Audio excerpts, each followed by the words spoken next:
Researchers verify two massive crystal pyramids on the bottom of the ocean floor in the middle of the Bermuda Triangle. Discovered at a depth of over 2,000 meters, these two almost identical pyramids measure around 300 meters at the base on each side and over 200 meters tall, making them both larger than any of the pyramids in the Giza Plateau. Prior to US and French researchers verifying their existence back in 2012, there have been whispers of these crystal pyramids since 1960, when a gentleman named Dr. Brown claims to have spotted them while diving in the Bahamas looking for the Bimini Wall. So the big question, could these pyramids be the reason for the disappearances in the Bermuda Triangle?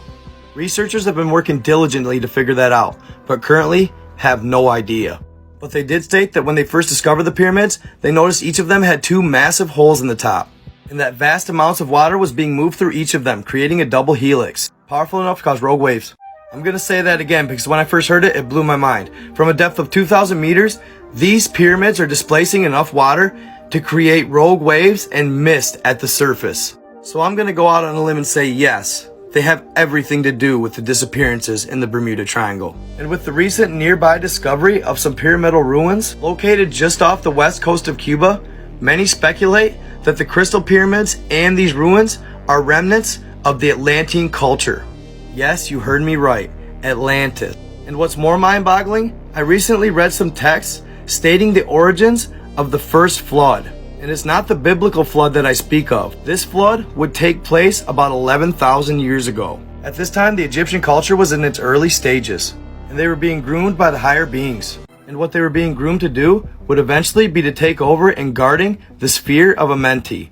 See, about 50,000 years earlier, the Syrian Anunnaki built the Giza pyramids, and this was meant to protect the sphere of Amenti, also known as the Ark of the Covenant. That's also why they built the Sphinx, to protect the inner earth entrance and the universal records from the Draconian Anunnakis and the Atlanteans. It not only protected those, but the Ankh energy sources as well. These were 5th dimension anti-gravity tools, and that's how they displaced those big stones for the pyramids. And after building the Sphinx and the pyramids, they didn't allow not only the Atlanteans and the Draconian Anunnaki, but they forbade a faction known as the Templar anew from entering as well. And this angered all three of them. So they got together and formed a rebellion, which would eventually lead to at 9,500 BC, the Atlanteans making an attempt to get into inner Earth and break the shield by harvesting Earth's power crystal grid. But it backfired, blew up, and caused a flood.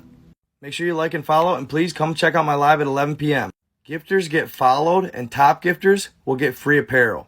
What scientists really discovered at the depths of the Mariana Trench. A couple years prior to filmmaker James Cameron's 2012 solo dive into the Mariana Trench, a group of scientists would report a mysterious encounter they had while exploring her depths. Before the dive, they had picked up a massive anomaly on their radar. And even though they assumed it was a large gas cloud recently released from the bottom of the ocean, the lead oceanographer and his assistant were excited to take the dive. It was also noted that they were the only ones brave enough to. As they approached the large rounded anomaly, they begin hearing something. And they notice that as they're hearing the sound, they can feel the pressure of the water changing around them. "You sure you want to continue?" asked the oceanographer. "How could we not?" said his assistant, and they continue. They get within 100 feet of the anomaly, and they notice something metallic and shiny in the water. "What is that?" they say. That's when whatever it is lets out a loud screech, like nothing they have ever heard before. You can literally feel the vibrations of the high-pitched screaming. Then suddenly, as soon as it started, it stops, and the anomaly has disappeared. The oceanographer looks over at his colleague, and her eyes are wide. "What's wrong?" he asks. "The sound we were hearing and the pressure change that we were feeling before the screams was breathing." This mural depicting a giant carrying two elephants was found in one of the pyramids of Nubia, sometimes referred to as the Pyramids of Meroe. Meroe is the historical capital of the Kingdom of Kush. This is where the antique mural of the giant was found, in the burial chambers in one of these pyramids. This set of 50 sandstone and red brick pyramids are marvels of ancient architecture, the remnants of an ancient civilization dating back to 2500 BC. A civilization that once thrived in the backyard of modern-day Sudan. The adornments and cuneiform writing all throughout these structures show of a people that had a historical global reach. But this old fresco depicting a giant of colossal dimensions carrying two elephants has specialists buzzing.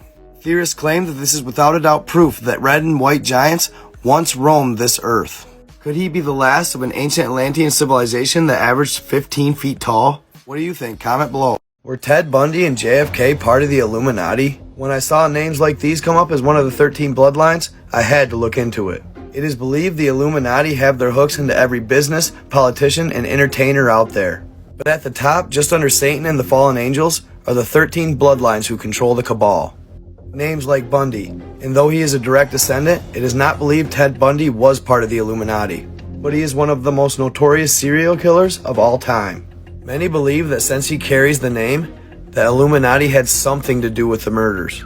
See, the 13 love when their name rings throughout history, so they'll cause traumatic events. Ted was even quoted as saying, he doesn't like to do what he does. But before he does it, a dark force takes him over and he blacks out. Theorists believe they used mind control to make him commit these crimes. In JFK's assassination, yeah, check part 2. Mandela effect that has to do with the Statue of Liberty? I just checked some Google usage stats that blew my mind. If you take a look at them for yourself and type in, when was the Statue of Liberty placed on Ellis Island? Here's the results. And this is pretty recent. The first peak is around 2013. Then you'll come over to the right in red and type in, when was the Statue of Liberty placed on Liberty Island? Nothing. That's the results. Nothing. And this led me to something even more peculiar. The Black Tom explosion. I don't know about you, but I was never taught anything about the Black Tom explosion in school. So early on in the war, the US decided not to take part, but still proceeded to provide the British and France with munitions. Well, this pissed Germany off, so they sent agents over to the US, and they caused the largest non-nuclear explosion in history. They blew up a train with a bunch of munitions on Black Tom Island next to Liberty. She would sustain a lot of damage. This is when they banned going into the pedestal. Russian genius child says the Egyptian Sphinx holds the key that will change life on Earth. The boy genius has baffled scientists for 20 years. Boris Kiprianovich claims he was a Martian in a previous life and that the key is located behind the right ear of the Sphinx. Growing up, it didn't take long for parents and teachers to realize Boris was special. He could read and write by 2 years old and had a photographic memory. He also talked often about the solar system, which nobody had ever taught him. When a young student, Boris claimed he flew to ancient Egypt as a Martian pilot. He said that Martians and ancient Egyptians had a strong relationship when Egyptians were the pinnacle of mankind. When unlocked, he says we will have access to a life-changing technology. As a Martian, Boris said he was 7 meters tall or 21 feet, breathed CO2, and that nuclear war is what caused the death of Mars. Many died, but some of them made it underground where they still live today. Welcome to Skinwalker Ranch. It was 1994 when the Shermans bought their dream 480-acre ranch in Utah. When they first checked out the dwellings on the property, they couldn't believe the deadbolts holding the doors shut or how reinforced the windows were. They also would find very large chains in the yards that looked like they were supposed to hold back a very large animal. It wasn't long before they realized why the previous owners did this. On a dreary day shortly after they moved in, the Shermans were moving their prize-winning cattle into their new grazing pen with lots of acreage. Everything was going smooth when they saw a large wolf approaching from a distance. Eventually the beast would come up to them, acting very docile. It even let the kids pet it. When suddenly, one of the baby cattle stuck its nose outside of the pen. The beast instantly leaped to the pen 20 feet and grabbed the calf by its nose, the calf crying out as he tore it apart. So quickly, Mr. Sherman pulls his .357 off his hip. He fires 3 rounds into the beast with nothing happening. Part 2 right at the top. This is one of the elongated Paracas skulls that hadn't been released to the public until recently. As you can see, he had an advanced surgery. They used some sort of metal inlay to repair his crushed skull. Yes, it was successful and he led a normal life afterwards. They haven't disclosed what kind of metal it is yet, but I have a funny feeling it might not be indigenous to Earth. And not only that, is it possible that it could have been some sort of microchip? The whole point is, these people were much more advanced than we ever thought. I'm not sure with our medicine we could even pull that off today. Known as the Paracas skull because they were found in Paracas, Peru in 1928 by Julio Tello, a Peruvian archaeologist, shook the scientific community. Many still try to say it's ACD, artificial cranial deformation. Tribes in Africa do it to get elongated skulls, but the Paracas skulls have been proven authentic. ACD takes up to 6 months and they found a baby that was 3 months old with an elongated skull. They also ran DNA tests on them. It came back human except for one type. The third type hasn't been identified on Earth. Declassified CIA documents talk of an underground alien base in the middle of the Alaska Triangle. The Cold War was at its peak and the CIA had just started experimenting with remote viewers. So they fly in the best, Pat Price, a former California police officer. In his first session, they send him to Russia to report on any nuclear activity. He opens his eyes and they eagerly ask him to make a sketch of what he saw. His drawing, what you see here. The CIA agents look at each other stunned, and they flip over this picture. He won them over instantly. In the documents, they would describe him as exceptionally accurate. So he starts again, but this time he sees a distractor. A distractor is something that remote viewers see during a mission that pull them in another direction. It would take him to Mount Hayes in the middle of the Alaska Triangle, and what he would see would probably lead to his death. He would discover that an alien race had built a base in the middle of the mountain. They looked just like us, but had different eyes and internals, and humans were working around them. They were monitoring the Cold War, and were behind shutting down nukes midair. In 2014, there was a lawsuit filed against the Smithsonian Museum. It alleged that they have been withholding, even destroying evidence that giants ever existed on this planet. The Supreme Court ruled that they declassified documents back to 1900. Here's some of what they released. Reported back in 2015, a large giant was unearthed in Australia. It was said that this is the world's largest giant ever unearthed.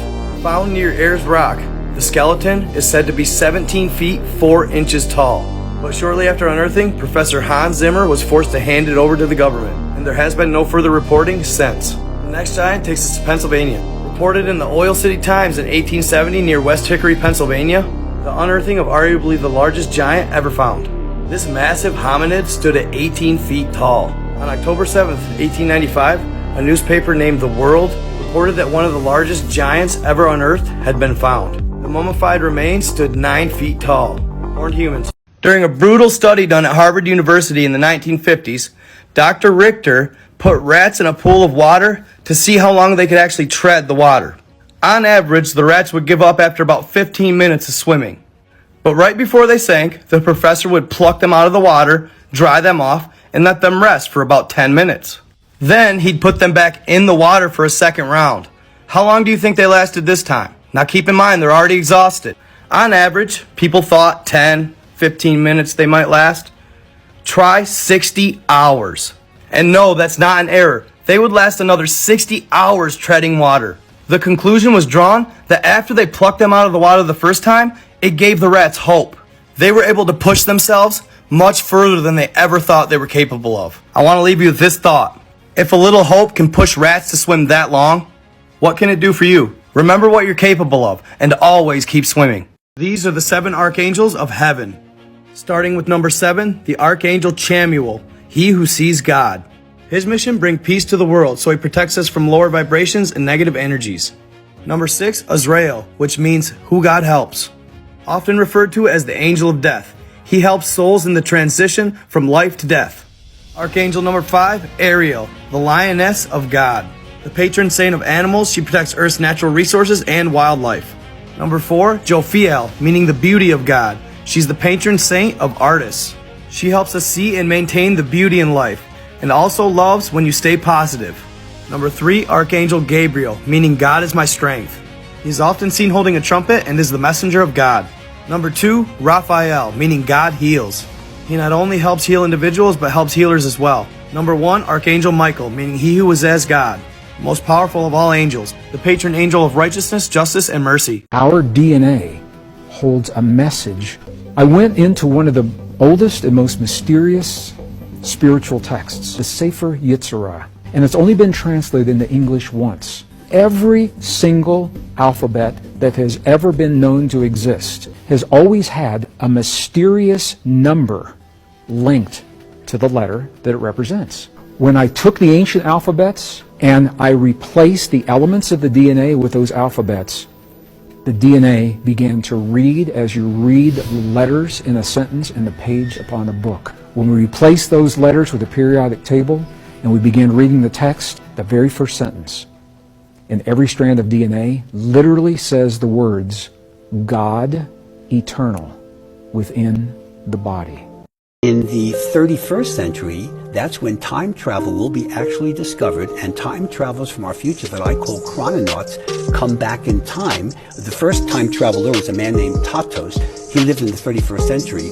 He came back with a crew named Geb, Isis, Osiris, and Horus, and they went back to ancient Egypt, and we all know they were worshipped as gods. The government does not want you to know that they are here. The reason why we have all our technology, our advanced technology, is due to these futuristic time travelers. Time travelers actually communicate with us in our sleep. Alright y'all, so this picture was found in 2019 after the raid in Jeffrey Epstein's Manhattan mansion. It's a picture of George W. Bush Jr., the 43rd President of the United States, sitting in the Oval Office with 2 paper airplanes and 2 Jenga towers collapsed on the floor. I wonder what they're trying to say. For those of you that haven't picked it up yet, they're saying that he's behind the September 11th, 2001 terrorist attacks on the Twin Towers in New York. And let's not forget his all too casual reaction. In the middle of reading to a class, President Bush was alerted of an attack on the World Trade Center in New York. Something was bothering him. Yeah, a little too calm for me. I also found out that President Bush Jr., his father, and his grandfather were all a part of the Skull and Bones fraternity at Yale. Above is a picture of him and his fellow bonesmen. This fraternity was founded back in the 1800s. They worship the number 322 because 322 BC is when it's said that the Illuminati first originated. For more, check my next video. This is Facebook from Beyond the Grave. In 2014, a known Reddit user named Nate Esterbu shared a chilling story. On August 7th, 2012, Nate's girlfriend of 5 years, Emily, would get in a car accident and lose her life. Almost 13 months would pass, and though he was still grieving, life was starting to get back to normal. Until September 4th, 2014, when he would get a message from Emily. At first, he would presume it was Emily's mother, because he gave her the password. So, he'd go on and change it. For a few more months, everything was calm, until again, she sends more messages. This time, talking about conversations that they had had when she was alive. Even asking him to do certain activities they enjoyed. And as time went on, things got even weirder. Emily began tagging herself in his pictures. And she would tag herself where she would be had she still been alive. And no matter how much she changed the password, he'd still get messages. And this is one of the last messages she sent him. It gave me chills. Like, follow for more. This is Area 51's Project Abigail, Part 2. So after World War II in Roswell, Area 51 was established, and then there was this large race to create soldiers with immortality. Basically, super soldiers. Unfortunately, to do this type of testing, they would need a human guinea pig. So they would begin recruiting enlisted soldiers immediately. But none wanted to be a lab rat. This is when a highly renowned scientist at Area 51, named Albert Western, would offer up his own daughter. Her name was Abigail Western. Unfortunately, this was well received by the scientists. Abigail would be one of the most horrifying human experiments in US history. And they didn't waste any time. They immediately began injecting her with all types of serums. It didn't take long before she lost all of her hair and her bone structure started mutating. Shortly after that, she lost her mind completely. And what you see here is what she would eventually become. Part 3. Area 51's Project Abigail, Part 3. So Abigail was more or less a botched experiment. She was absolutely useless in the field. And after seeing what his daughter had become, Albert Western could no longer live with the guilt. He took his own life. But before he did, he left a long note to his colleagues to take care of his daughter for him. They completely ignored his request and decided to starve her. They figured this would be the easiest, most effective way to get rid of her. But after just one day of not having food, she went berserk. She would break out of her quarters that you see here. Alarms would sound and security would be called. This is when she would quickly encounter 2 guards. She would let out a loud shriek and kill them both, consuming every piece of them. One of them, she bit their entire head clean off. The rest of the guards would show up and immediately open fire, with the bullets having zero effect. Eventually, they got her contained. It's said you can still hear her cries today. This is Facebook from Beyond the Grave. In 2014, a known Reddit user named Nate Esterbu shared a chilling story.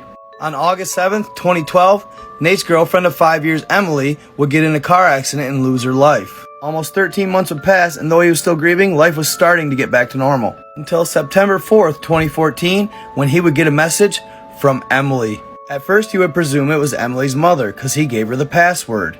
So, he'd go on and change it.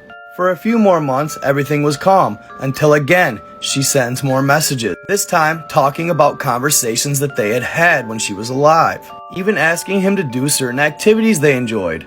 And as time went on, things got even weirder. Emily began tagging herself in his pictures. And she would tag herself where she would be had she still been alive. And no matter how much she changed the password, he'd still get messages. And this is one of the last messages she sent him. It gave me chills. Like, follow for more. The idea of collective consciousness and the 100th monkey theory. Between 1952 and 53, primatologists did a study on a Japanese monkey from the island of Kojima.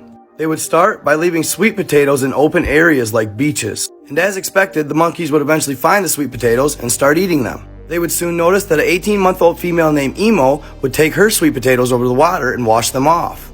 Sweet potatoes weren't native to the island, but she quickly realized that they were much more enjoyable if you'd wash the sand off before you ate them. Then, sure enough, other monkeys started to catch on. 5, 10, before you know it, 20 and 30 monkeys were washing their sweet potatoes before they ate them. The trend would continue until they reached the 100th monkey, and that's when they noticed something amazing take place. Monkeys on nearby islands of the same species across the water would instantly know to wash the potatoes before they ate them. It's almost like they unlocked something and then it spread like a network. They would continue these studies for years. Like and follow. This is Facebook from Beyond the Grave. In 2014, a known Reddit user named Nate Esterbu shared a chilling story. On August 7th, 2012, Nate's girlfriend of 5 years, Emily, would get in a car accident and lose her life. Almost 13 months would pass, and though he was still grieving, life was starting to get back to normal. Until September 4th, 2014, when he would get a message from Emily. At first, he would presume it was Emily's mother, because he gave her the password.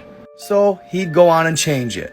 For a few more months, everything was calm, until again, she sends more messages. This time, talking about conversations that they had had when she was alive. Even asking him to do certain activities they enjoyed.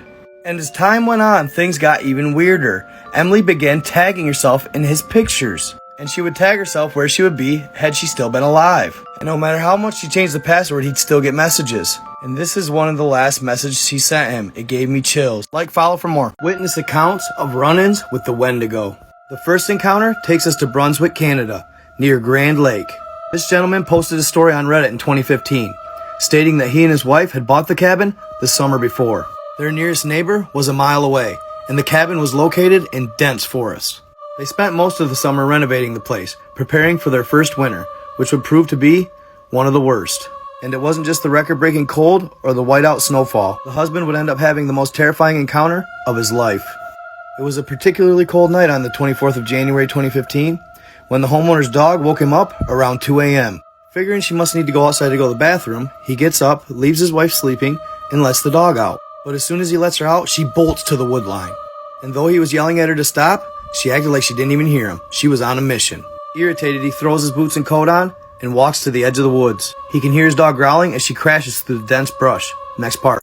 What's a conspiracy theory that absolutely blows your mind? I read one the other day that said that 36% of all U.S. presidents have made contact with aliens at least once, starting with George Washington. And that every U.S. president since Grover Cleveland has met with them in a city called Telos in Mount Shasta, California. And this ancient city is actually connected to Middle Earth. And the reason they went to Middle Earth was because two ancient alien factions got in a nuclear war. And the reason they went to war was because one of them wanted to enslave us to mine gold. This nuclear war actually resulted in the death of Mars and almost resulted in the death of our planet. But instead, it caused Noah's flood. The aliens that didn't want to leave Earth went down to Middle Earth, where they reside to this day, but they're waiting for us to reach 5D so they can invite us into their world.